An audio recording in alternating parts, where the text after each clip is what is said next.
The Gambia Supreme Court is hearing a case that seeks to make female genital mutilation, or FGM, legal again.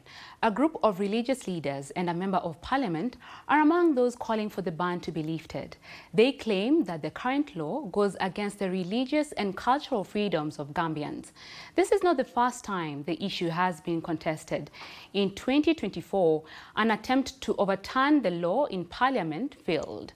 If the Supreme Court reverses the ban, the Gambia will become the first country in the world to have overturned an FGM ban. Here is the BBC's Thomas Nadi with that report. Maimuna, not her real name, was just 3 when she underwent female genital mutilation in the Gambia. But she still remembers what happened to her. I was blindfolded and held to the ground between the legs of an old woman by 3 other women so that I couldn't move. I felt something being cut and it was very painful. I was asked to dance after, but I couldn't stand properly as I was bleeding. It was painful to pass urine or bathe. After recovering, Maimuna thought it was part of normal life until she got married.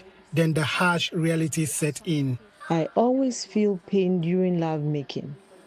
It's so painful that at times it takes me 2 to 3 days to recover.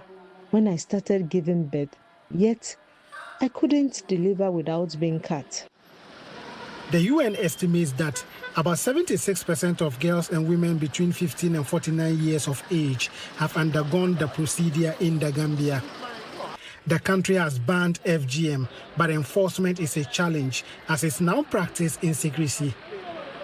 A 2-week-old and a 1-month-old have recently died due to complications from FGM. This body map, this lady is talking about her story. Women in Liberation and Leadership is a survival-led organization campaigning against FGM in the Gambia.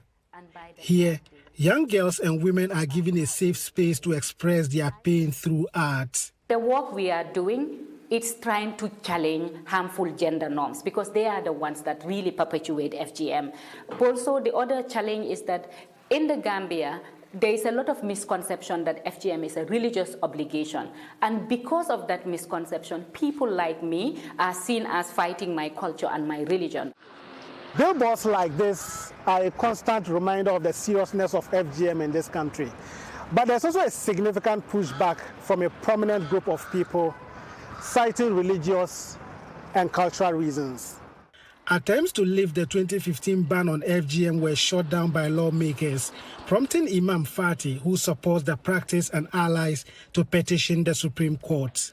What we are doing is cutting not all, but a piece of skin.